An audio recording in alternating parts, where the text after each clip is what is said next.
What is going on? What's happening, everybody? Thank you for tuning in. Still Knick fans, you know where we are. We are here right now, live in your TV screen. You see it, or maybe on your computer screen or your phone. But whatever, we're here, baby. What's going on, John? We are in the building. What's going on, Ron? I love the energy. Yeah, man, you gotta bring it, man. We ain't got no Knicks basketball. The only energy we getting is from me. I got the Knick uniform on now. Like, you're gonna get it from me. Definitely. I feel it. I feel the energy. I feel those vibes. Yeah, Let's go, man. Yeah. Definitely. Salute to everybody. Thanks for you guys tuning in to another episode. Right now, we're still dealing with the NBA playoffs that don't include our New York Knicks, but we got a great game between Boston and Milwaukee right now. So that's good basketball. And then you have a second game of the doubleheader, which should be pretty cool as well. I don't know what I think about that second game with the fact that now, Ja Morant is hurt. That sucks. But it still should be a good game, because one thing we've noticed, John, Memphis plays pretty good without Ja on the court. So they might be okay. They've done it in the regular season, so we'll see what they can prove without him in the playoffs. Right. They should be okay. So real quick, while I got you, this game is tight between Milwaukee and Boston. Who you got pulling this one out? Man, I'm leaning Boston's way. Boston's way. We'll see. I want to see this. I want to see this series tied. I want them to go 7, to be honest. Right. I hear you. I also feel like Boston has a little bit of the desperation, so I think they need to win this game. They definitely need to win this game. Yeah, so, what do you think about the second game? No Ja Morant. Memphis going up against the Warriors. I'm saying goodbye to the Grizzlies. Yeah, I think it's too much firepower on the other side. Right. It's tough. It's tough. Mm-hmm. Although, wait till, man, we're going to have to eat some crow, bro. You guys make sure you tune in to Still Knick fans on the Nothing But Knicks channel this Thursday for the NBA report. Lots to talk about.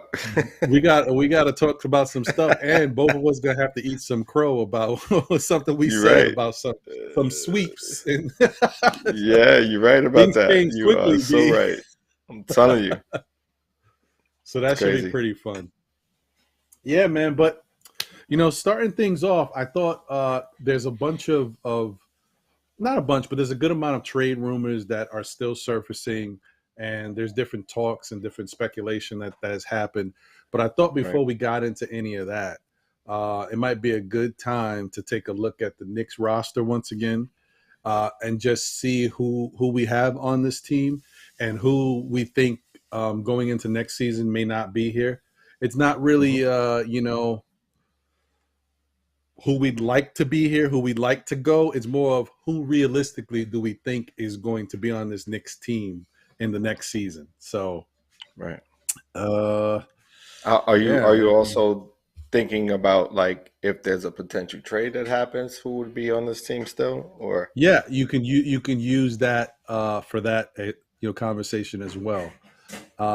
Because I personally think that the Knicks are probably going to make it's weird to say that you can bring the same core team back but still make a lot of mini moves. I feel like they're going to make a lot of mini moves. Yeah. Okay. Starting, so if we're just looking at the guys that we got here, the guy at the top of the list, I don't know if you guys can all see it. It's kind of, it was kind of tough for me to get everything on the screen. But the first guy on the list is Ryan Arcidiacono. Oh, hey, that wasn't bad. You got it. You locked in. I get excited. That wasn't that bad. All right. Yeah, I think, he came in as a filler for the team. I mean, he's a 6'3" guard. He could shoot the ball a little bit, but he's very, very basic in terms of what he can bring you offensively. Defensively, I don't know if he does that much on that end. So what do you think, John? You think he'll be back? I see either him being brought back just to play in the G League if he's brought back, but I don't see him sticking with the team. Yeah. I think he unless the only caveat is filler. He's filler, and if the Knicks pull off any type of trade where they do give up a lot of assets, then you might need to keep a guy like that around for filler. Yeah, I could see that even more. What do you think about the second guy on the list? I think this guy, what is RJ Barrett? Yeah, what do you think about that guy? You think he's going to stay? This is an interesting guy because I'm not really sure how he really fits with this team. Seeing that we don't like winning. So, RJ's going to be. He's going to turn out to be our number one starting next season. I really feel that they're moving into next season with him as our number one option, and all points to him having a really solid 2023 season. Okay, I like it. And I'm being funny right now, but realistically, you know what? I do have to ask you, outside of what you know RJ Barrett to be and the value that he could present for this New York Knicks team, do you really think if the Knicks do decide to shake it up, you think he'll be here next year? I think they're locked in on Barrett. I don't think they're gonna move from Barrett right now. Just checking. No, that's my temperature. I'm right there. I'm there. I'm not moving from that. Okay, I got you. Yeah, I just want to make sure. Because I can't. I mean, if he goes, I got to throw this in the garbage. I got my jersey. I'm gonna have to burn it. I can't have that. It's not a good look. It just doesn't turn out well. Yeah. I got too much RJ Barrett named attire. They got to keep him. Man. So then that brings us to the what do I want to say? Is he the most controversial player on the Knicks who hasn't really done anything controversial, but just the way he's been used? Mr. Alec Burks. Yeah. The Army Swiss knife. There you go. Yeah. What do you think about man of him? Many traits. Yeah, and also, in fairness, guys, you got to be real. As much as me personally and other Knick fans have complained about Alec Burks, a lot of us didn't complain about him as a basketball player, what he does when he plays his normal position. We complained that he was at the point guard, not doing what we want him to do, and then not giving us what we're used to seeing him give us. But when he plays the shooting guard, he's a different player. Is he the gold standard? No, but he's much better than what we see when he plays at the point guard. So, that being said, what do you think, John? You think Alec Burks comes back on this team? I think if there's a viable trade option, that he becomes a part of a package. I think he's one of those players that is valued high, and I think other teams value him high. So, if there is an option to trade, a few players, I think he will be in that mix of players that will be traded. Yeah, I agree with you there. I think he's another guy that you can look at.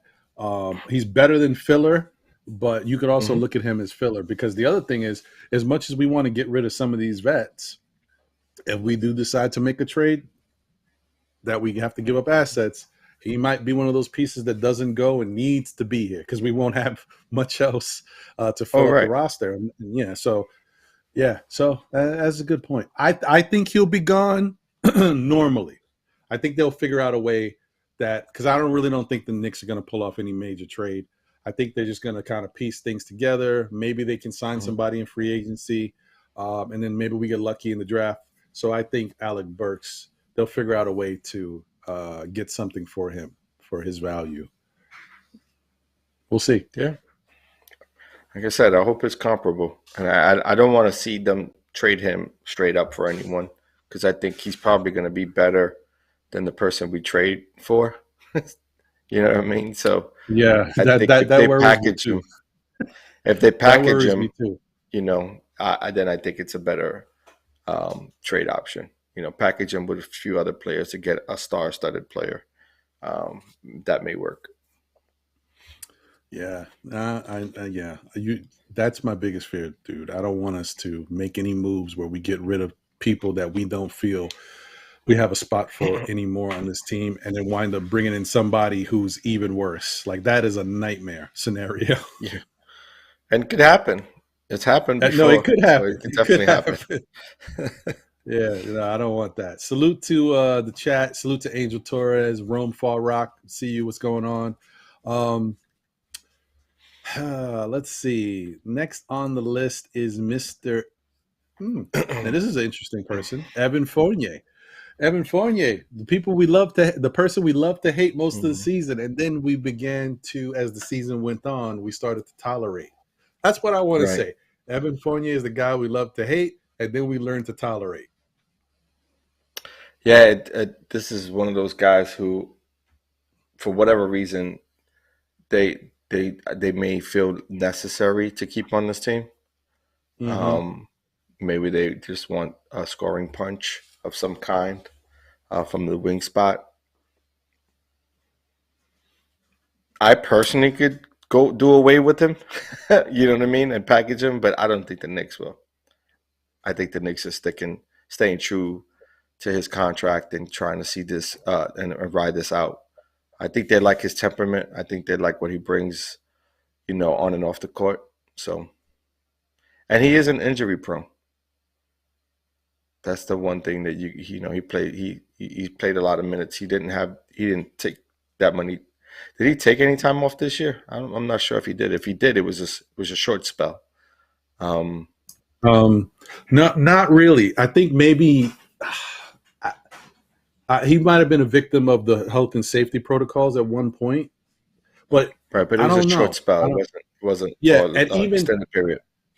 Right, and there might have looked like a time where we didn't see him too much, but that's only because Thibodeau was freezing him out a little bit. He wasn't playing him like he was staggering his minutes a little bit. So, and that's the difference between him and Burks, is that Burks gets injured year to year. He runs into these injuries. Right. So, I think there may be possibly suitors for him as well. But I just don't see the Knicks moving away from him. Yeah. No, I can see that. What's good, Subliminal? I see you. Definitely thank you for tuning in. Jay Boogie is in the building. What's going on, Jay Boogie? Appreciate you. Also want to say real quick, I know we're past the day now, and we've already kind of acknowledged it.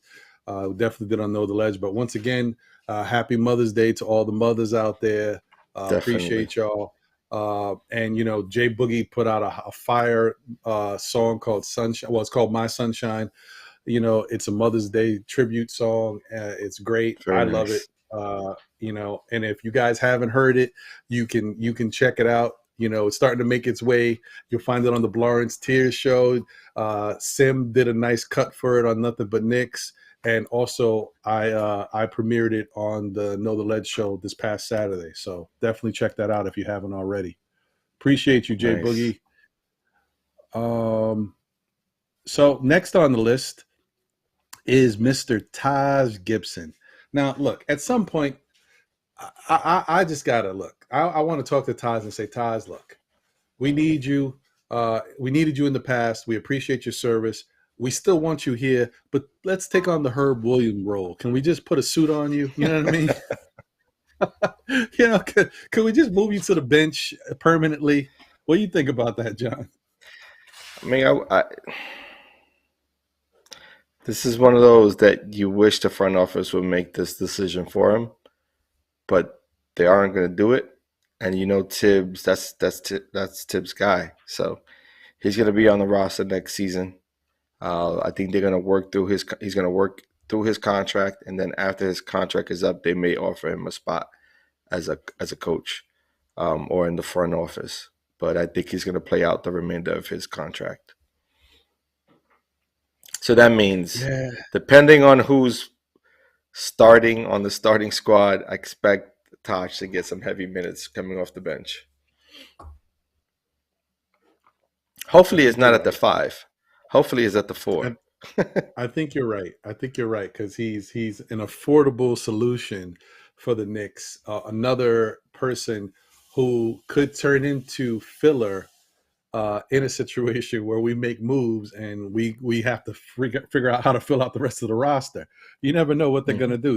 There's so many question marks going into this next season. So we'll see. But I honestly think at this point, I think Taj has done a great service for us. He's helped us out. He came back when he was already retired, and Tibbs somehow got him to come back.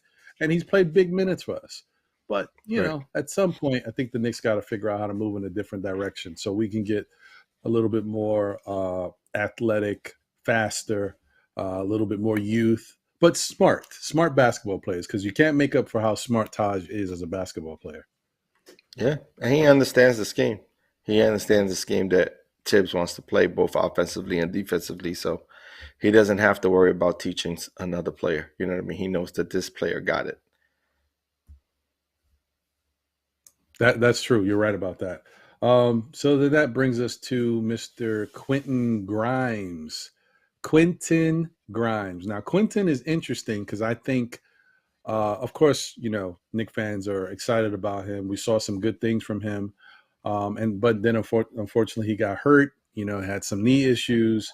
But what we did see from Quinton outside of the good was also that he is very inconsistent with his shot. He's a rhythm shooter. He has to really get into the flow of the game because when he's not, he has some poor shooting performances. So they have to figure out a better way to kind of work with him to make him understand his game better and acclimate it to the NBA game. And the other thing about him is he's a young defensive player who might give you something on the offensive end, which is a good trade asset. What do you think about Quinton Grimes, John? He's a high commodity. I mean, you know, he's one of those players that sort of, if you want to stick with him, then he's going to be a valuable asset to have coming off the bench. I don't think that he is going to start with the Knicks, at least not in the near future. If I had to place a bet, I'm going to say Grimes sticks with the Knicks. To me, he fits the mold that Tibbs wants in his players. So I'm gonna lean that he will be with the Knicks next season and not be a part of any trade. Yeah, I think I agree with you that they're going to find a way to keep him. I think Tibbs is kind of enamored with him and his potential, what he can bring. And honestly, you know, Grimes is a victim of the Knicks being pretty deep in a certain position. Because if you were to get rid of Burks and Fournier and Grimes would get the boatload of the minutes, you'd see a lot more from what he can do out there. But this is how this Knicks team was built. So, yeah, it's interesting. Yeah. So we also have the next player on the list is Farron Hunt. Now, I'm not too sure if Farron Hunt's going to be here. I'm not too sure if he's going to be here. He came in very, very late towards the end of the season because we needed him due to injury and the fact that we had decided to play the youth. So he was definitely going to be out. Yeah, I'm thinking he's going to get dropped to the G League as well. If not, just dumped. They'll probably release him. I think you may be right on that. I think that may be the case. I mean, they may drop him before the draft. To be honest, because they're going to need to make moves for the draft. They definitely might. He's definitely on the fringe. Yeah, I would say between him and Ryan, those guys are going to end up not being on this roster. I think I agree with you on that. I think that's going to be the space that we bring in these two. If we get 2 draft picks out of this season, this current draft, then I think those are the ones who are going to fill those roles. Right. At least to start the season. Yeah, I'm with you on that. And so that brings us to this gentleman. This gentleman is going to be everything that happened this year with him and how he was on the tongues of many Knick fans wanting to see him out there. it's going to be a carbon copy in this next season. Miles McBride, and whether or not he will get playing time for these New York Knicks. I still don't know if he's in a good position. It might be Deuce. It might be Deuce. It might be Deuce. It would all depend on if we draft a point guard. If we draft a point guard, then you could see. And I don't want to talk about a player that we haven't seen yet, but there's going to be. I think he would be someone who they would potentially package out. It will end up becoming one or the other.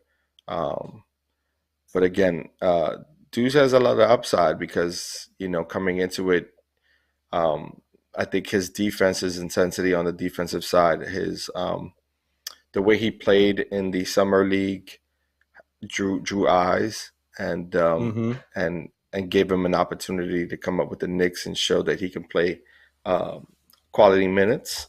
So I wouldn't say that it's a definite, but I think I could see Deuce sticking with us, depending on what we do in the draft. If we choose not to go the point guard direction, I could see him sticking with us. Yeah, I think he'll be here. I just think that you make a good point. Depending on what happens in the draft, especially if somehow the Knicks get a high pick, it's a slim chance. But if that somehow materializes, and you got a Jaden Ivey sitting there and you're able to get him, then Deuce is definitely. Yeah. I think he's going to be out of here in some form or fashion. Well, there's a chance.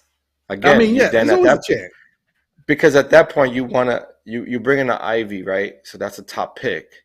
So now you start looking at your roster, and we're going to touch on a few other players that are on this team that may have more or maybe looked at a little differently in the league. Maybe they have more potential. So teams are looking at them as an asset more so than Miles McBride at this point in his career. True. That's a good point. Yeah, that's a good point. So, we definitely got to see what happens in that regard, because I think that I like Deuce. I still think he's much better than what we've seen, but he's got some time to grow and learn. He's kind of raw compared to other guys. Very raw. Yeah. For sure.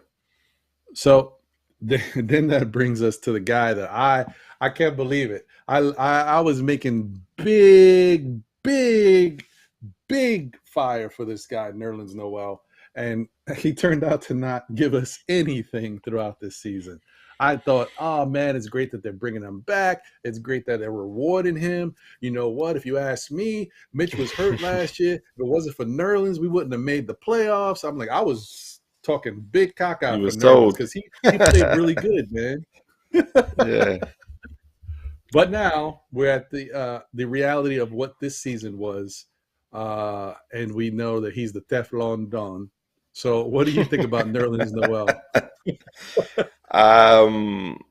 If we can't find a suitor for that contract, I think he sticks with us for another season, and I guess they're gonna look at that as if they could get him healthy, he'll provide some sort of backup role.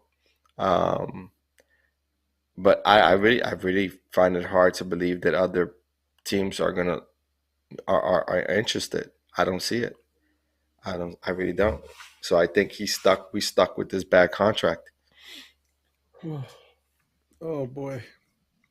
It's unfortunate, but I just think we stuck. Say it ain't so. Say it ain't so. I mean, we gotta be realist at some point, right? Like, who's really looking at this guy? Well, I mean, you know what?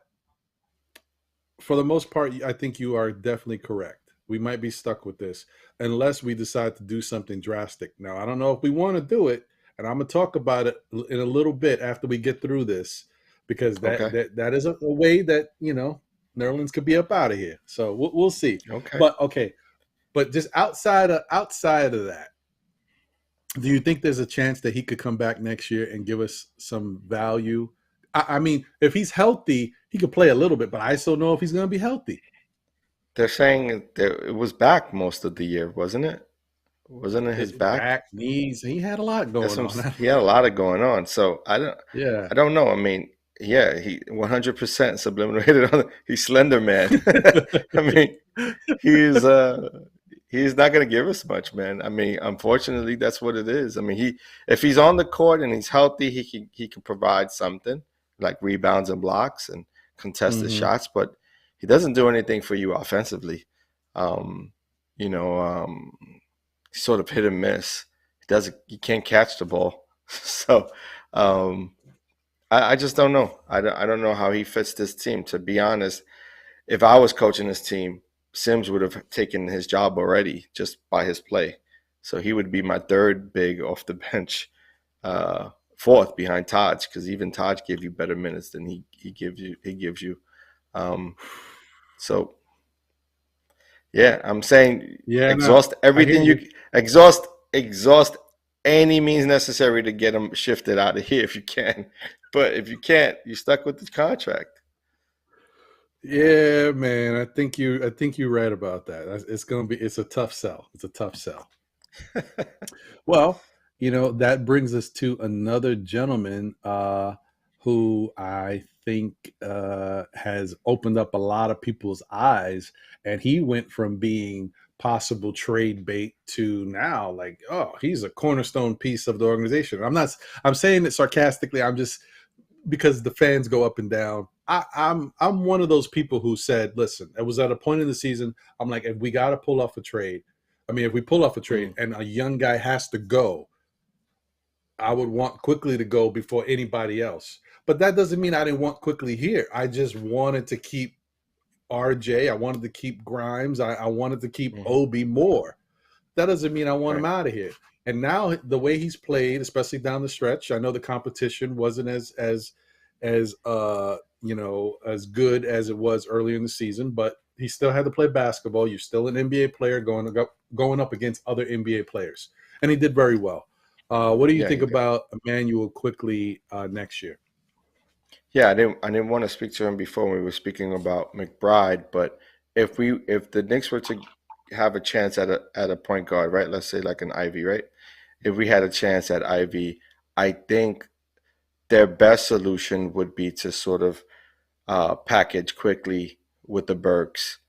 You know what I mean? So you get more for them. I think both of those guys, I think they've built enough of a resume for other teams to see value in them. So my guess would be that he would be a player that the Knicks will package out if there's a need. Just because he's shown that he can play the NBA. In the NBA, he shoots it at a high clip from the free throw line. He's starting to figure it out. I could see him becoming a point guard in this league. Not necessarily sure if it will be a starting point guard, but I think he has sort of the IQ, you know what I mean, for a young player to grow into a starting point guard in this league. So this could be one that bites us in the butt, to be honest. This could be one of those plays where we ship a guy out who has the potential to become a legitimate starting point guard in the NBA, and we move on too soon, and we go and grab an Ivy that may not pan out. Who knows? Right. No, man, you make a good point. That is definitely a scenario which worries me a little bit, because the Knicks have to make a lot of moves, and you hope that they get everything right, but that would make. But do they though? Right? That's the question. Is right. Do they really? The question is, do they really have a lot of moves to make, or is it? Do they have to make the right couple of moves in order to, play a different style of basketball? I look at it a little differently, because you could say we're making a couple of different little moves to marry to certain players. So if the Knicks are stuck on potentially our next player that we're going to talk about, is it Julius Randle? Yes, I believe it is. So let's start talking about Julius Randle. If the Knicks decide that their plan is to move forward with Julius Randle and Barrett, as our 1-2 on the team, number 1 and 2 options on the team, then those little moves make sense, right? Then you have to make many little moves in order to get the right pieces on the court. But if you're moving away from Randle and you're trying to find a comparable trade, then depending on what you do in the draft could depend on who's being moved. And so if you're finding a point guard in the draft, or you get your hands on a quality point guard in the draft, then you're looking at packaging, the best assets that you can, hand off for a quality number 1 guy, right? You don't want to make, a trade for a player that you could have gotten for something less. You know what I mean? So then at that point, you're really chasing a Donovan Mitchell, in my opinion. You're not chasing anyone other than a Donovan Mitchell.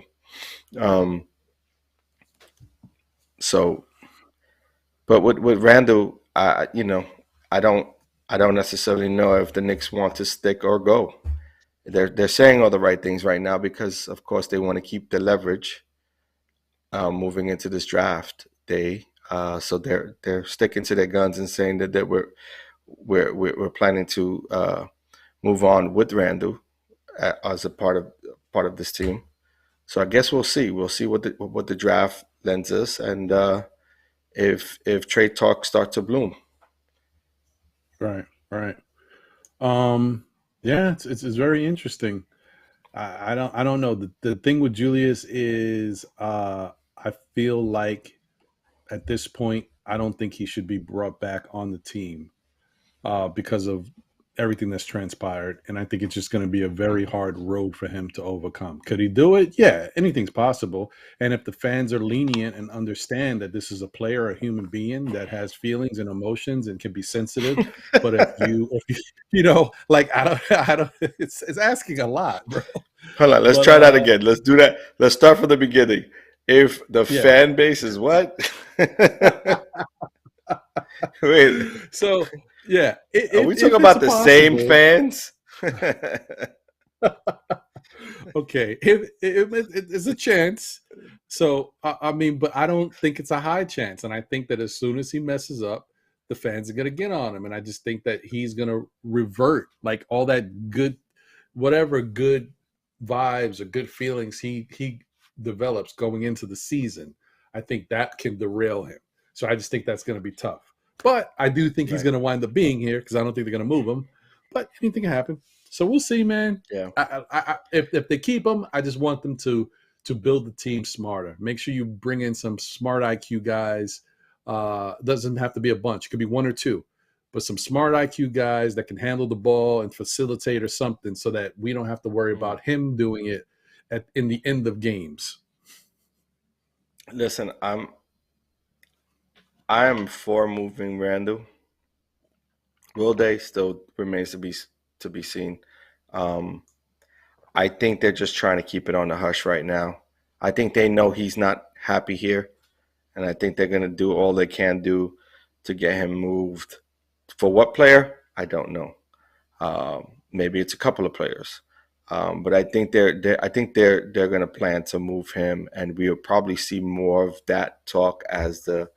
Once we know where we land in the draft, I think we'll start hearing more of a buzz around Randle and a potential trade to maybe move up in the draft board potentially. Yeah, I that makes sense to me. I agree. Yeah, and I see there's some questions in the chat. We'll come right back to these once we run through the rest of the roster. And then we'll tackle that, and then we'll get into some possible rumors or trade scenarios as we round out the show. But next on the list is, I guess this is the hopes and dreams of the Knicks fans. The one guy that we don't know what we're going to get yet because we haven't seen him fully ingrained in the Knick culture. We haven't seen him get the minutes that he may deserve. And unfortunately, outside all that, he also got injured. But that's Mr. Cam Reddish. There's nothing like a 6'8" wing / guard / wing player who's pretty good on the defensive end, has athleticism, and can shoot and score from all facets on the court. So what do you think about Cam and his probability of being with the club next year, and or, does he get moved, because he's also still a very good trade commodity? Yeah, I mean, with Tibbs here, there's a strong possibility that he gets moved, just because Tibbs already endured himself to Grimes, and so that leaves very little room for Cam to get into good graces on this team. And I would say the players that are in front of him are Anobi Toppin, Grimes, Fournier, and even Burks if he sticks here. So that's a lot to overcome. So I would say that Cam is probably the odd man out. Which I hate to say this, because I wish it was opposite. I wish they weren't focused so much on the contracts and focus on the player itself and player development, and see the maturation of him. See the vision of him and Barrett being the frontier on this team. But it doesn't seem like that's what they're seeing. And because they didn't trade away a lot to get him, I think the idea of flipping him makes a lot of sense, because they can get high value for him as well. So it's sort of a win-win. So unfortunately, I don't know if he's going to stick.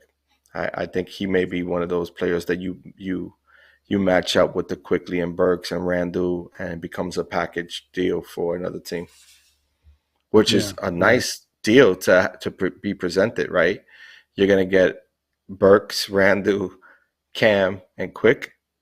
That's a great package just off the top. It's not bad. It's not bad. You could do something with that. It may not work as well here because of our coach and because of the culture. It's tough. New York is not an easy place to win. You got to have the stones, right? So you got to take into account all that. And the reason why I think it is iffy about Cam being a part of the team next year is just the fact that Cam's a part of that same class with RJ, and RJ is scheduled to get paid. Cam is also one who's going to be scheduled to get paid, and Cam really hasn't done enough to show you that he deserves getting paid what I think he's going to want. He may not want the max, because, I mean, come on, you got to be realistic too. But even not giving him the max still may be giving him more money than he's worth if you just look at what he's actually done on the court in the time given. He's showed you great spurts of stuff, but it's just tough to say we're going to commit all this money to you, and Cam is very inconsistent. He hasn't shown that consistency level yet either. So we'll see. He hasn't been given the time to anywhere he's been. He hasn't. He hasn't. So that's the biggest thing. Is like, you don't know what you have. You may have a gem, but you aren't willing to play him. And then you're playing him very limited minutes under guys who don't give you anything on the defensive side. So that's the interesting part of it. It's like, teams say they hold that to high regard, a player with that wingspan and height and has the ability to defend every position, but then they haven't really given them an opportunity to play. So how much do they really value that? Yeah, it's true. It's really tough. And honestly, if we knew we were going to get Cam, or if we had Cam, there would have been no reason to draft the Grimes. But we didn't have Cam, and we didn't know he was going to be here. So then you wind up getting Grimes, and now you got Cam. It's more overload, man. Overload. But again, that's a failure in the front office, because if you know you're bringing in a Cam, then you find a move. You find a team that's willing to partake in a trade for Fournier. Just removing Fournier out of the mix allows you the opportunity to give this kid some playing time, and they didn't do so. So they failed. In my opinion, that's a failure. And now they're moving Obi to the 3. It's like, they're playing him more of a 3. So that's talking about more of a clog. Yeah. I don't know. Well, then that brings us to if this was my team, let me quickly say I will move on from Fournier, Burks, and Randle, Noel, goodbye, and I will formulate my team again around the young studs, bringing Cam to the starting position in the small forward position, alongside Barrett, and then giving Obi the 4, and then re-signing Mitchell Robinson, and then we start there, and then I'll give the starting reins to. If we don't get a point guard in this draft, I'll give the starting point nod to Emmanuel quickly, and then have Grimes come off the bench, Derrick Rose come off the bench. We'll go to that, but that's where I'll be at. That's where my mind would be if I was running this team. So you're trying to tell me that you would be willing to move on from the Knicks' best 3-point single season shooter in history? Is that what you're saying? Yes. Absolutely is what I'm saying. Okay. He's quality, but he's not going to give you enough to get to where we want to go consistently, and that's the playoffs. Got it. Understandable. He as I've said before, Fournier fits much better on a team. It's a good piece that has championship aspirations because he fits a specific niche. They could plug that guy in, run him off screens, hitting threes. You know what I mean? Like, he fits that perfectly for those teams that are ready. He just so happens to be on our team, and we're not ready for much right now. We may be ready for less if this next fellow walks away. And that's Mr. Mitchell Robinson, the 7-1 project center. You know, he was a project for 4 years. We knew he was raw. We had to, put some time into him. And, he's turned out to be a much better basketball player over the years. He's shown that he can be healthy. My biggest thing with him was, could he stay healthy? And even though he got banged up throughout this year, he played, I think, 70 games or so, or 69, maybe 69 or 70. He was fairly healthy. Very, an 82-game season, you can't ask for more than that from a big man at that. So, what do you think about Mitchell Robinson? Because I personally, I've said it months ago that I thought he was out of here. Part of me still hopes that they bring him back, but I want to bring him back at an affordable price. Don't want to throw too much money in a guy who can't do anything offensively. But I still kind of feel like he might be out of here. What do you think about Mitch? It all depends on the draft. It depends where we land. Because I think you may be able to find someone comparable to his skill sets in the draft, but you're not gonna go after that player like top 5, top 8, maybe later in the draft. So I don't know. It all depends. It all depends on where we land. But I think for where he's at in his development, I would say try to sign him. Try to find a reasonable salary where you feel like he will accept, and it's not going to, take too much from you as an organization. He definitely doesn't deserve top money, but he deserves a decent contract. And if we can provide him a decent contract and then overload the years, then I think he's worth keeping. Because I think you see little spurt, like year to year, you start to see him develop something a little bit more to his game. And that's the great part about a kid like this. He was super raw. He came into it with amazing jumping ability, and now he's just sort of filling out. He filled out in his weight. He still shoots it at a high percentage because he doesn't shoot anything outside of 5 feet. But he has shown the ability to hand off, to do pick and roll really well. Has the ability to put the ball on the floor. Hasn't really shown much of it, but has the ability to do so if they choose to use it. The one flaw he does have is that he can't shoot free throws and he can't stretch the floor. So very true. Very true. Those are definitely some issues we would love to address. And I don't mind keeping Mitch and having him here as long as you can address it in another type of player somewhere down the line, because I'm sick of seeing three guys that are basically limited in the same way. So, yeah, right. But I'm with you. Which is one of the reasons why you have to find. Which is one of the reasons why you have to exhaust as many options as you can with Nerlens Noel, because you need to make room. That contract's holding up room. That space for someone who can, like a Kelly Olynyk type player. You know what I mean? That's the space that we need. We need to move a Noel out for a player like that who could stretch the floor. Yeah, no, I agree with you. Yeah, definitely. So this is another one that's kind of tough for me. I think, and I found that, watching people talk about him lately, people are kind of on the fence, and that's Mr. Derrick Rose, man, the ex Mr. Franchise.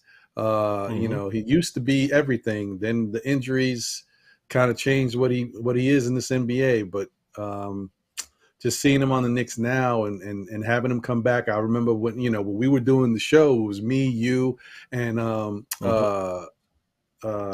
Tia Shaw was with us, and we had just found out that Derrick Rose was being brought back for 3 years. We were ecstatic. Yeah, I'm still ecstatic that we have the opportunity to bring him back. I think he's quality. Again, does he hold up for a full season? I don't think so. I think you have to limit his playing time. But what you get with a player like Derrick Rose when healthy, you really can't get from a second-tier player, right? You bring him in, you continue to play him off the bench. He becomes your number one off the bench, right? He's the guy who can make it all happen for you. He can see the court. He's unselfish. He's a great basketball mind. He's great for helping the kids mature. He's got everything you need. So I don't necessarily place him in the same realm as a Taj Gibson, even though they came in. I think Rose came in before Taj, so he may be older. But for whatever reason, I feel like his skill sets, match today's game more so than Gibson's. Right. I see the chat's going a little wild on this one. Yeah. People are like, Rose got to go. It's time to move on. I see it. Salute to if I haven't already said, I thought I might have mentioned you, but I'm gonna mention you again just in case. Subliminal, what's good? Good to see you, bro. Geraldine McIver, Project Nerd HQ, Heck in the building. Jarvis LaFleur, Keith Turner. Let's see here. Got everyone tuning in today. Yeah, Lonnie Hebrew Lion, what's good? Thugga, what's going on? Let me see. Thought I got everybody, and then I wanted to, last but not least, mention my man. Special shout out to Mr. Ronald, man, Cleveland. Appreciate you, brother. Always good to see you.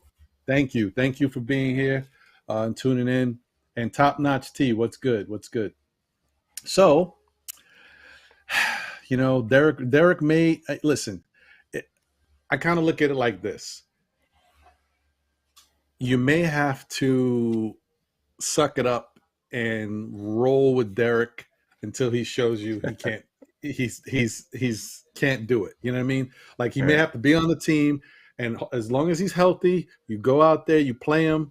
But as soon as he gets unhealthy, if he gets hurt, it's a situation where you want. I don't know if you can trade Derrick Rose unless you do it now. You know what I mean? You don't lose anything because in Chicago, or you roll with. You're not going to get anything though. Money. They're not giving you anything for him right now. He's just coming off an injury. You're not going to get outside of nostalgia. Having him come back home to play with the Chicago Bulls, they're not going to be willing to part ways with any quality players. Well, maybe not quality players. No, but maybe we might be able to get a pick for Rose. Not a first rounder, but a second round. Is that enough though? Is that enough? I think he brings you more. I think he gives you more. I think you can't. What people listen? You could either want to go young, and I get it, and give an opportunity to these young kids to play. I totally get it. But there's a lot to be said when you have a veteran of that quality, just IQ alone, understanding of the game, impressive situations, to be on your bench and to come off, and if he's healthy, being able to play, you can't, there's no limit to that. Like you can't, there's no amount of money that you can get, no amount of draft picks that brings you everything. You know, it brings camaraderie to a team. I mean, I agree. I like Derrick Rose. I'm just my main concern is just that every year that goes by is another year on them legs, and it doesn't seem. It's not like the healing is going to be faster. What's the worst thing? What's the worst thing that can happen? He takes a roster spot. There's always going to be a filler. There's always going to be filler. To what you're saying, I'm not worried about it if the Knicks build out the roster the right way and get adequate people on the team, and you know what, it doesn't matter, because if he's just another one of the players on the roster, you know, Derrick Rose could turn into the 11th man on the team if they build out the roster a certain way. So it's not that big of a deal. I'm just concerned that as long as Tibbs is here, you know, he sees Derrick Rose as he's going to play. He's number 6. But he's going to play. Yeah, and there's nothing wrong with that. I don't see nothing wrong with Rose being. I see something wrong with Kemba being the number 6. Like that's.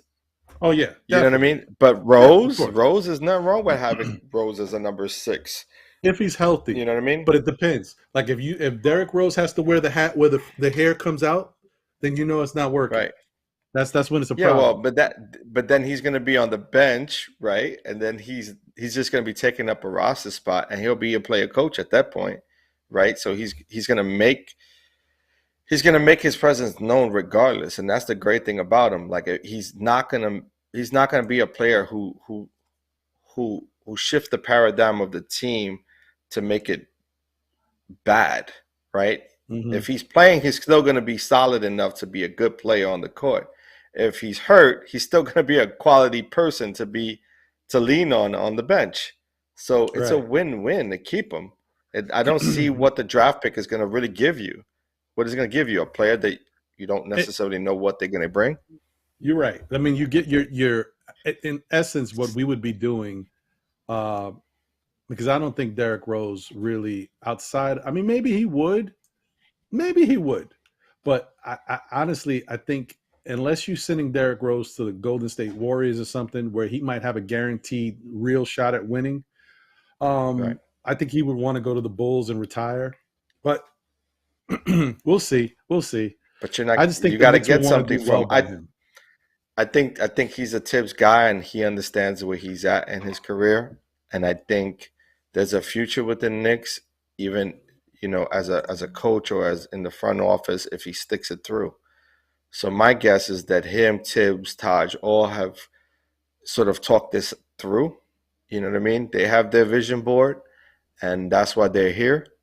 So for me, I think he sticks, and I don't think it's a bad thing.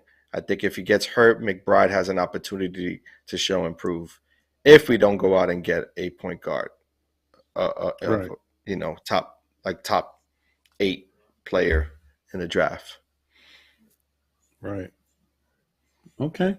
I mean, I'm not mad either way, just because I'm trusting that the Knicks are going to do a better job with their roster construction going into next season.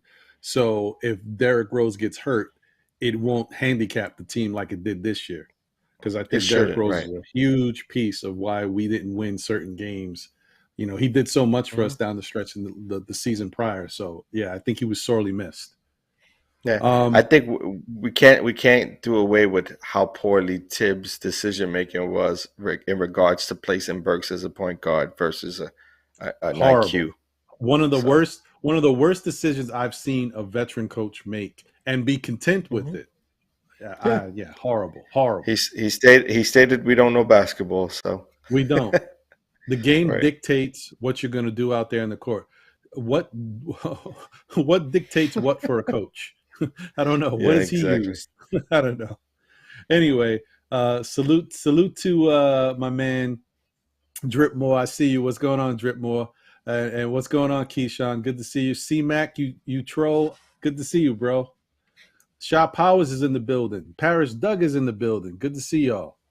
Nice. So that brings us to the next three on the list, starting with Mr. Jericho Sims. I feel like Jericho made a lot of great strides towards the end of the season when you gave him some playing time. His confidence level definitely boosted. Was he still a little raw? Yeah. Was he still in certain situations on the court looked a little lost? There were certain sets out there where I guess he needed to be somewhere and he wasn't there, but he was better at it towards the end compared to when Tibbs was putting him in earlier in the season, and he looked like a fish out of water. I understand why Tibbs was reluctant to use him. I didn't agree with certain issues because I always say that I point to when we only had Taj Gibson out there and no other center to help, and Jericho was on the bench and he didn't use him. I thought that was a mistake, but I get it. Right. So, but I like what Jericho showed us down the stretch. I think that's good. That's big for him, and he may be a serviceable backup center or backup power forward because he's kind of small, for us going forward. Yeah, I think he sticks. I think he's one of those young kids who works on his game and is a gym rat and is a good listener. Follows direction really well, and I think he's a player that Coach Tibbs likes. So I think he sticks. Yeah. I think that we'll see. I think he'll be here for a minute. Because I think he does add some value, even though he's undersized. He still adds some value. What they got him at 6'9"? 6'9". Yeah, 6'9". And then that brings us to, hey, my guy who I said, listen, it was going to be OB season. I didn't know it was going to take till the final 2 weeks for us to get to OB season, but OB season was here. And so right. Obi Toppin showed improve. I already kind of went over this on Saturday's show because there's still fans out there that think that Obi didn't really do much. He hasn't showed much. And then what he did show was against inferior competition. I say to you that Obi did put up some nice numbers against Miami. He put up some nice numbers against Charlotte, and he put up some nice numbers against Cleveland in that 2-week stretch. Of course, he finished it strong, like really strong against, these teams that were low level in the league. And, and a lot of their players may not have even been playing, but he still did it. They still used him. They featured him. They gave him the rock, and he scored, and he got busy. So I don't take that away from him. So what do you think about Obi in going into next season, John? I'm in agreement with you, and this is one of the reasons why I feel like they've already had conversations with Julius Randle, and they understand that he isn't happy here, and there may be an opportunity for them to move him. And so moving him will give Obi Toppin an opportunity at the small forward position. At the power forward position, which is ideal for his skill set. He is getting better at the 3-point shot, which is a plus.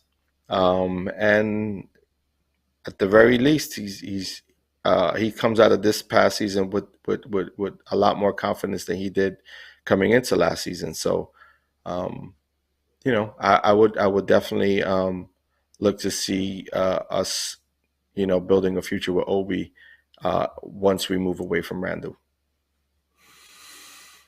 Yeah, I agree with that. And then lastly, but not least, is Mr. Kemba Walker.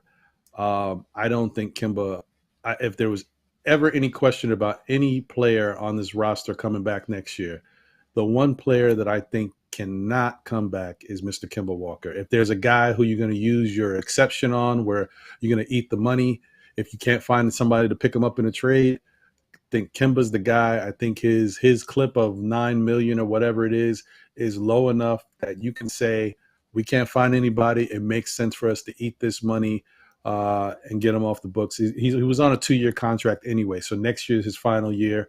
Eat that money if you can't find some place to trade him, and let's move on from it. What do you think about him, John? I couldn't have said it better myself.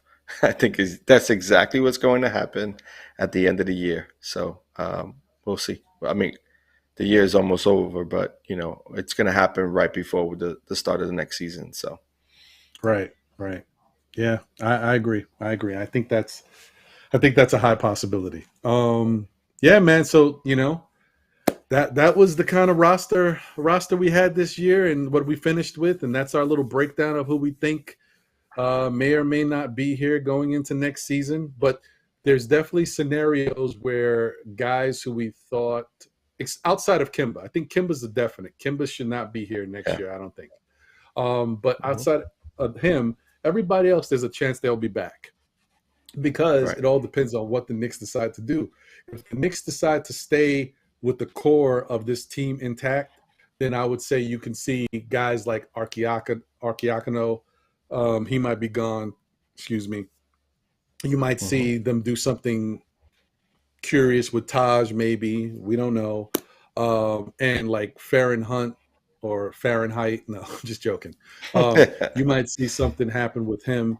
But if the Knicks pull off some type of blockbuster trade where they give up a lot of assets, then you might see some of these guys need to be on the team for filler purposes, because you need a 15-man roster. And, absolutely. We'll see.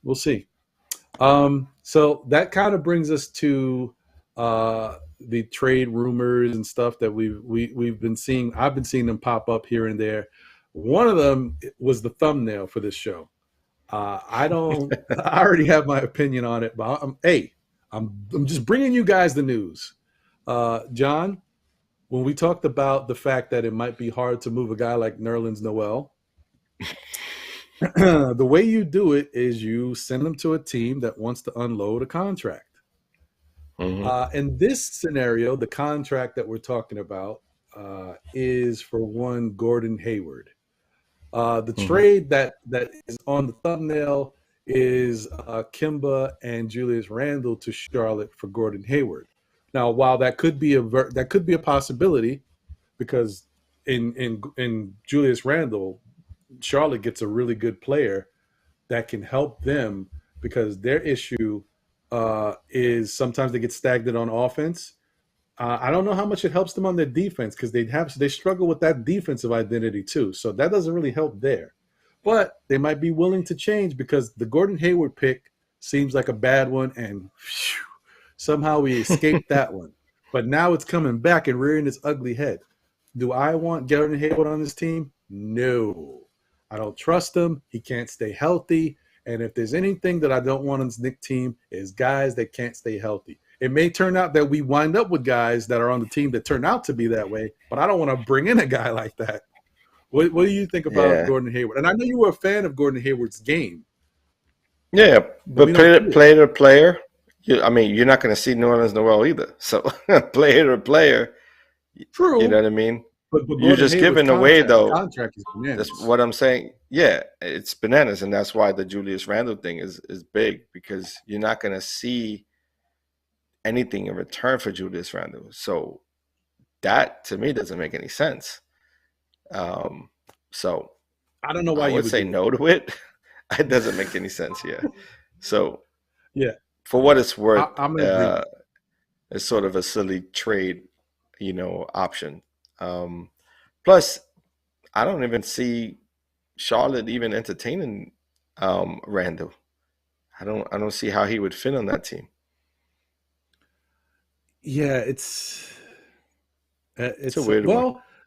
I mean, he would be their power forward, in which they don't really have a true power forward, because Miles Bridges plays small forward for them. No, but will he though? Because they play similarly, right? Like they both Randle likes the ball where he had it this season, and that's basically the same. Oh no, as far as fit, and outside of the actual position, no, the fit, I don't necessarily think it works great for them either. Yeah, I'm with you on that. Hey, Boston took it. Boston took it.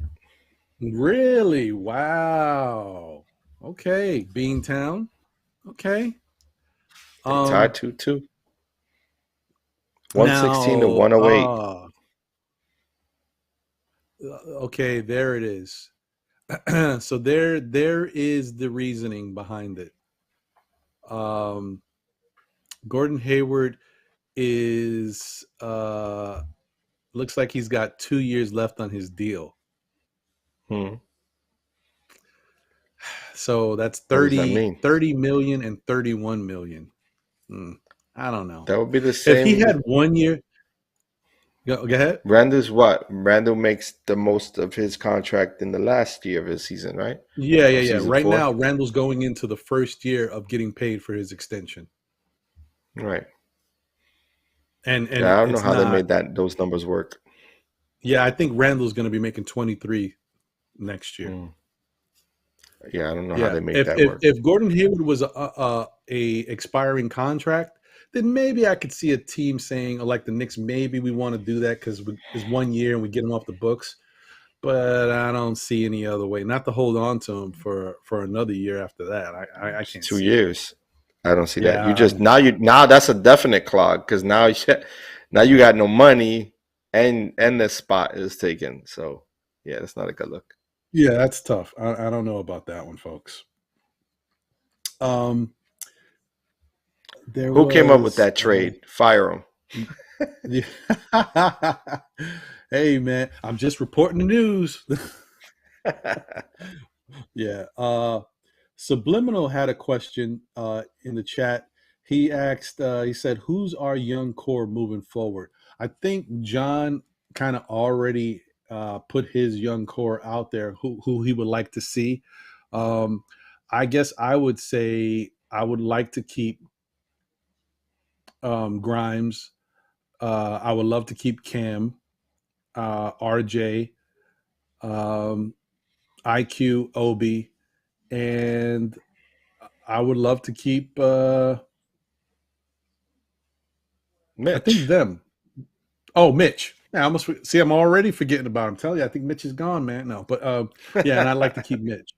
That would be it. Like, don't get me wrong. I'd love to still see Jericho and Deuce, but you know, you got to look at what's a little bit more valuable, and those other guys that I mentioned are more valuable than them at the moment. So, but that's what I would like to see going forward, and then I would hope that they could bring in some good pieces to round them into shape.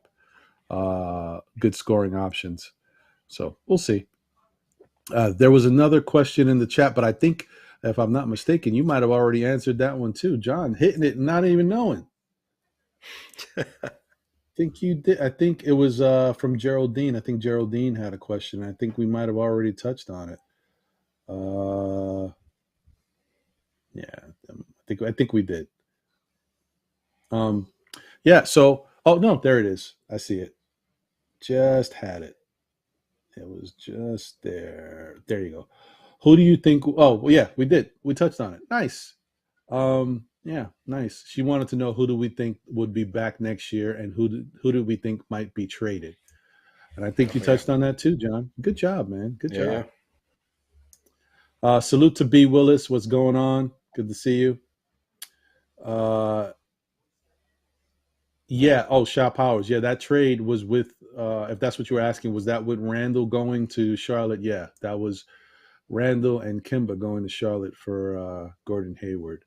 Parrish Duggar said the league is too rough for injury-prone players. No Hayward, no Noel, no Rose, no Wall, no Brogdon. Well, somehow those are all the names mentioned with or on the Knicks. So yeah. How it is. I don't know. Another possible thing that I'm seeing, well, this is not really a trade, but this is a rumor, is that the Mavs are really warming up to the fact of keeping Jalen Brunson.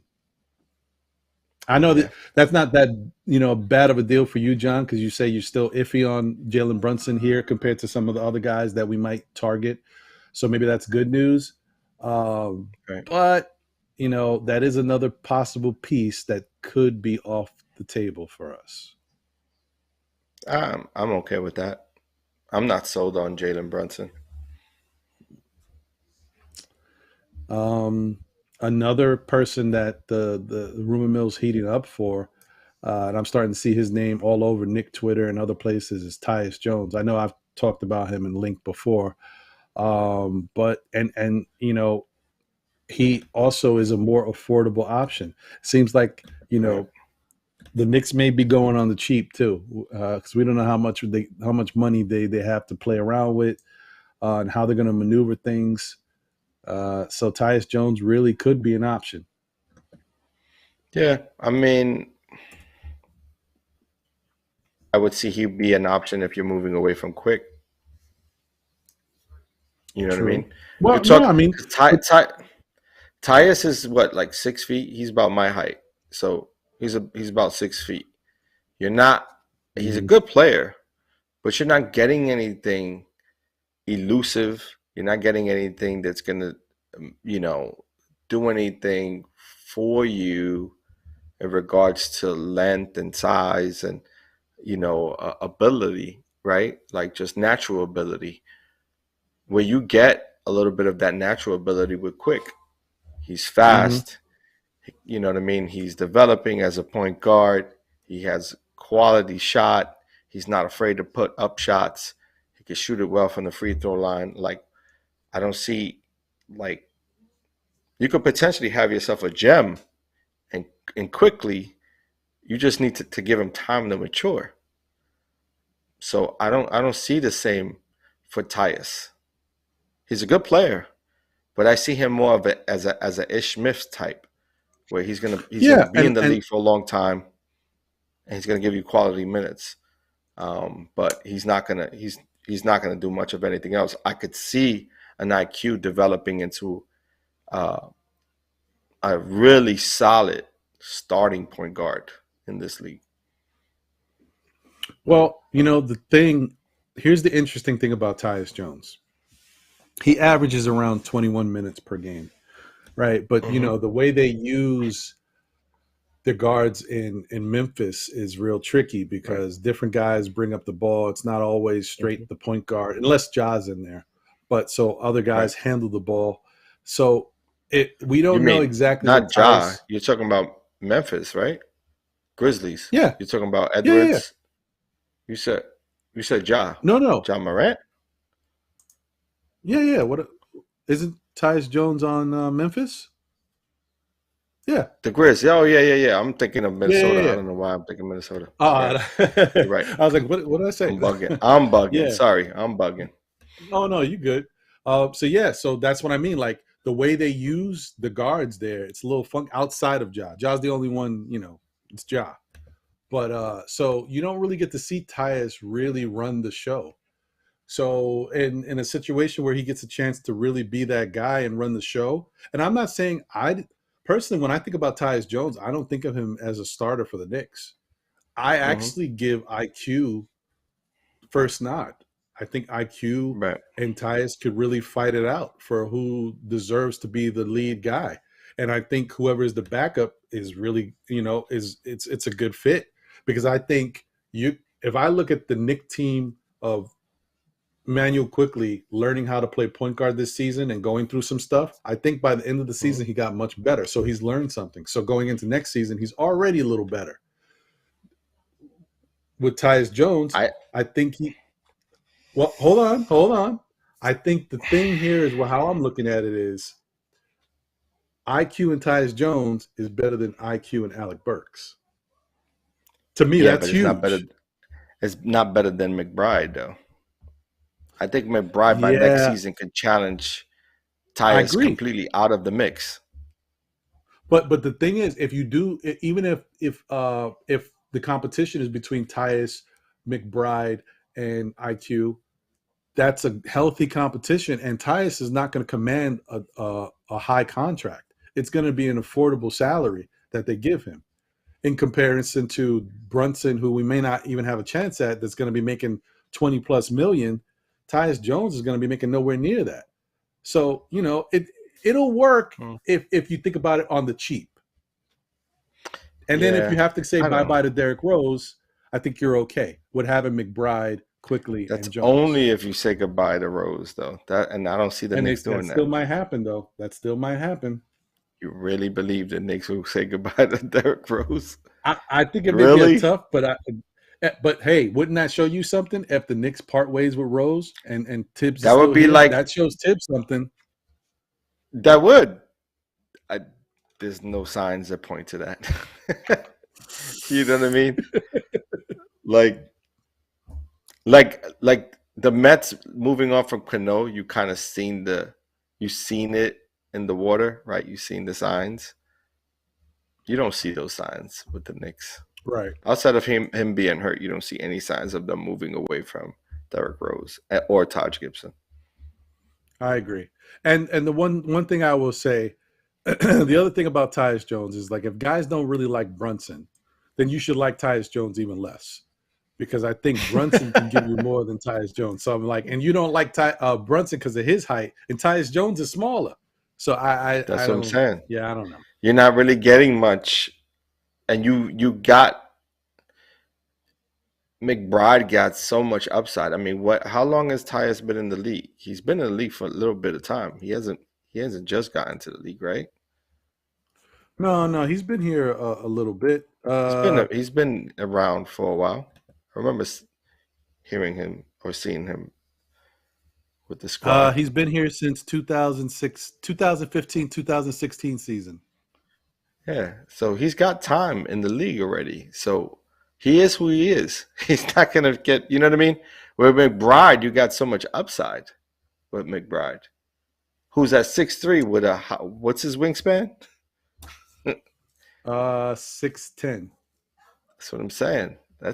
And he's a defensive type of prowess. He's more of a Marcus Smart type of player. You know what I mean? And Marcus Smart type of players win you games in the NBA on the defensive side. You're not going to be a liability. I don't. And that's the one thing about Jalen Brunson. I mean, he's tough, and he understands his role with the Mavs team. But is he a true number one? I don't know. I think they're overselling him. Yeah, it's really it is tough to know, what you're going to get from that. I'm going to have to take a look at some Tyus Jones stats without Ja Morant on the court. Because that's when also look at his history too, though, man. This is he's got how many years is that considered? Let me see, 6. He has 7 years in the league. 2015 with 222. About that. Like, what is his maturation year to year? And that's why I say automatically you can't really compare Quickly's growth to Jalen Brunson or Tyus. His growth is exponential from what he did year one to year 2. He's pretty good defensively, but he's just small. All right, but that's a lot. That's not. You're gonna put a big guard on him all day. You're right. It's tough. Yeah, it's tough. I mean, I think you have to use him in zone type defenses. You know what I mean? Similar to what the Pelicans do with Jose Alvarado. You know what I mean? Right. So the question is, if you go into next season, say the Knicks just bring it back, right, without Kemba, and would you rather go to war with Ryan Arcidiacono or Tyus Jones? No, those guys are all gone. I'm not even thinking of it because that's a draft. You're thinking that. Right. But I remember if the Knicks draft 11 or later, the point guards don't look good. At least that's what they're saying. Then we rocking with who we got. McBride. You're rocking with McBride. You're rocking with Rose. You're rocking with Quick. You know what I mean? Okay. And then if D Rose gets hurt, then you see what options you have to bring in. But until then, I'm not willing to go deeper into a dive of like mediocre point guards. I'm not willing to do that. I mean, that's for me. Okay. All right. Listen, I mean, I'm with you. I see where you're going. I'm rocking with you. So, there was a New York Post article written by Mark Berman about Donovan Mitchell's Jazz drama and how the Knicks, where the Knicks fit. I don't know if you were able to see that article. I did not. Okay. It honestly really doesn't look that promising for the Knicks if you just looking at everything that's being said. You know, right. I guess a big piece for this article was Dave Checketts. You remember Dave Checketts from his Knick fame. Mm-hmm. Mm-hmm. So Dave Checketts, you know, obviously has been around, definitely been around the Utah organization. And he basically, and it's not, I'm sorry, not Dave Checketts, Spence Checketts, the son of Dave Checketts. Son of Dave Checketts. Yeah. That's the young boy. The young Checketts, right. Chex Mix. He was basically saying, you know, certain things that's going on in Utah, while, you know, Donovan loves New York and he may want to leave. They asked him if he wants to win, and he says he wants to win more than anything. And that mindset doesn't necessarily point towards coming to the New York Knicks. Why not? The other thing, well, because we're not ready. In comparison to who? Ready to win now. Comparison to what team, though? Now. Comparison to what team? And I'm going to argue that. Utah. Comparison to Utah? No, I disagree. Look at the West. You think we're better than Utah? Look at the West. Do you think he's going to win in the West with that team? There's no way. There's no way that team is winning in the West. No, not the way it's Can they get better? They got Rudy Gobert's contract over there, and then they got to reconstruct his contract. Can they get better? Well, one of the other things they were talking about with Checketts is he doesn't think that there's any way that Rudy Gobert and Donovan will be on that team next year. And he thinks Rudy Gobert will be the odd man out. And they're going to get some pieces back for Rudy Gobert. What that means, that may be what they need over there. Who knows? But what he said was... But that I agree with. If they move away from Gobert, then it becomes... Then you have to... But that team is far from winning a championship. You know what I mean? Yeah, they're not ready for that. But they're just a lot closer than we are when you think about it. I mean, because we can't even make the playoffs. But they have to rebuild then without a defensive force.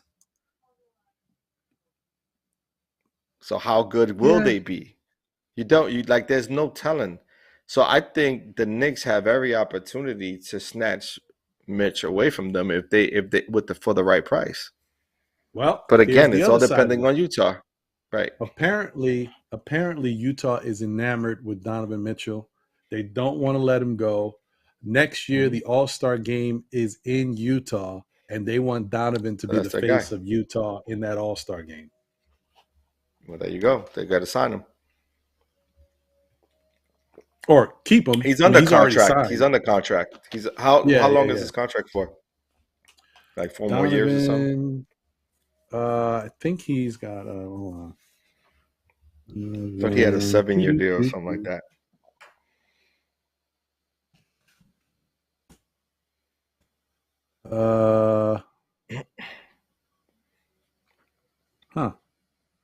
Hate when I type in something, it doesn't give me what I want to see. I tell you, man, contract.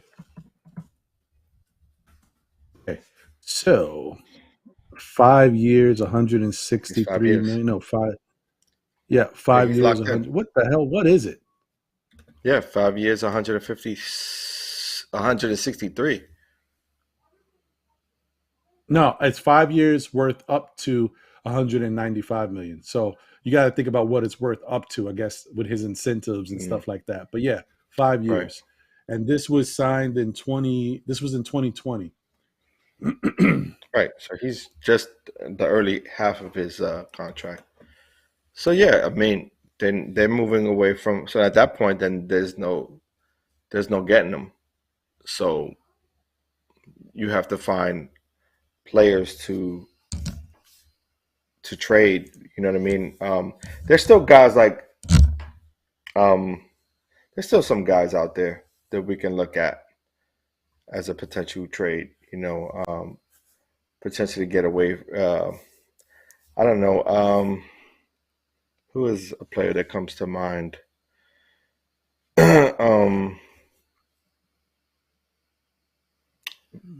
I'm intrigued by the point guard for the Sacramento Kings. Davion? No, the lefty. Not Fox. Fox. Yeah, I'm still intrigued with Fox. I'm still intrigued with about Fox players like what's his name from San Antonio, DeJounte Murray. The question is, can we pull guys away? If you're intrigued with Fox, how do you feel about D'Lo from Minnesota? I like D'Lo. I think D'Lo will be a solid contributor to a winning basketball team. I think D'Lo would work. Now when you look at that option, then I could see quickly him, and then at some point you would have to move away from Rose because he's not going to get the minutes. Right. Yeah. So I mean, there's definitely possibilities if they can't go big and get the big fish that they want. I think they really should try, but if they can't get them, right? What are you going to do? You're just going to have to, you have to see who's out there. What players are willing to see free agency is the question. Who's available. Well, I mean, this free agent mix is not great. The names in this free agent, year are not good, but it might be guys that just are unhappy. Which players may find themselves in a situation where they want to see themselves out of, right? Mm-hmm. Which players are going to play the Harden role, right? If they're quality enough to play that Harden position, But I mean, is players like there's some players that are probably on their final year too, so there's always those that we may want to look at to see who's in their final year. Right. Good point. Yeah, there's a bunch of guys that we can look at, and I think we'll try to do more.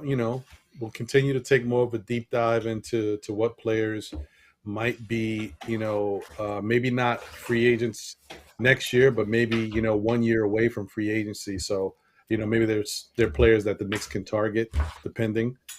And there's still those guys out there like the Bradley Beals and the Damian Lillards of the world who we still don't know what's going to happen with those guys. So we'll see. I think that that pretty much kind of covers it for tonight's show and kind of where we wanted to go and what we wanted to talk about. Salute to Kaiser Soze and IQJ. I see you guys. Appreciate y'all. And I think that Shaw Power said D'Lo for Randle. Yeah, man. I would do that. I would do that. I would quick. do it too. I would do it too. I would do it quick, fast. Before they have a second. People are on the fence about D'Lo, but one thing about D'Lo, I think D'Lo has deferred because of Cat and how dominant Cat is trying to be over there, and the fact that Anthony Edwards is his own beast. Anthony Edwards. But when D'Lo is the man and has to score, he can still do it. I looked at his numbers, and when he gets the ball and those scoring opportunities, he's still got it. I would love to see, like I said, again, you go away from Randle and you put D'Lo on that squad, and then maybe make a few other little minor adjustment trades, getting some of those veteran players out to teams that may need a veteran player, and you get some quality players with it. I'd rather go young with D'Lo, have Barrett as my number one option, and then go young, and D'Lo could run the floor. Have Rose, or Quick off the bench, whichever.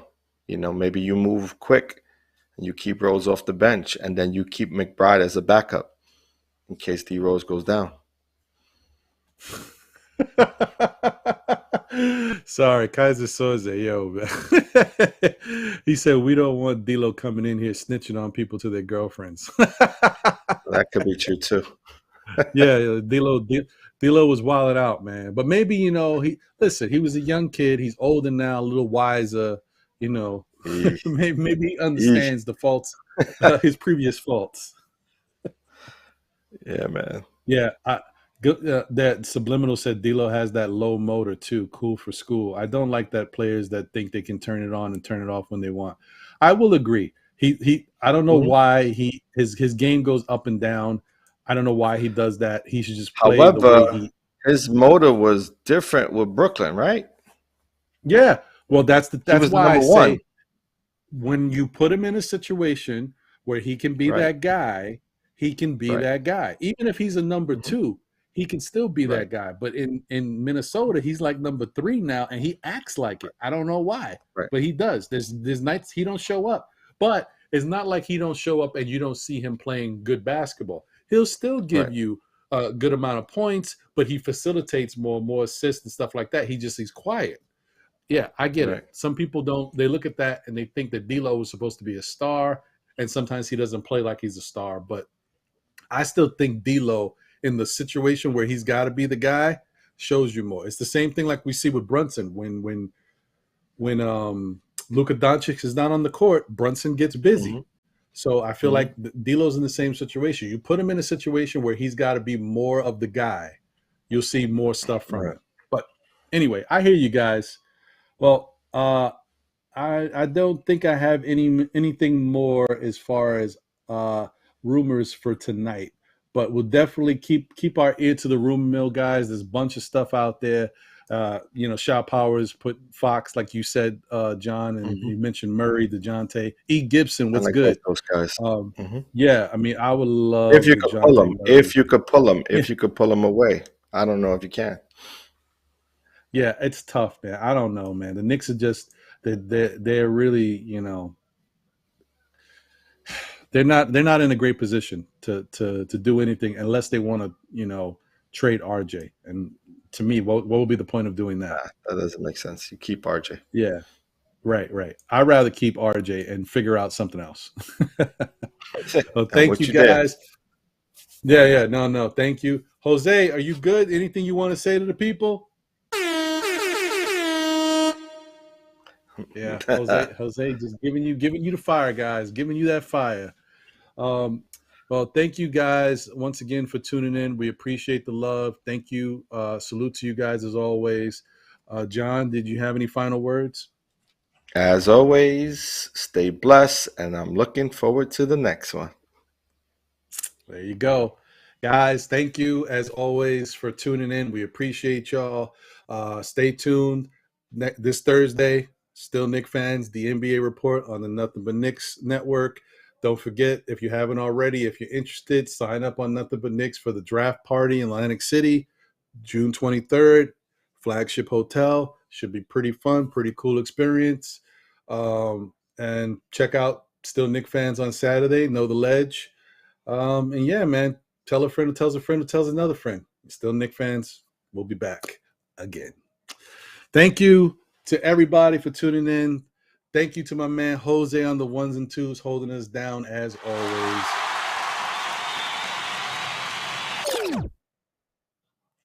And thank you guys for being, the best part of the show. Just being here, chopping it up with us, filling the chat, giving us the love, giving us those great takes in the chat. Appreciate you guys. We'll see you on the next one. It's always been a pleasure. Take care. Be safe. Out of here. Peace.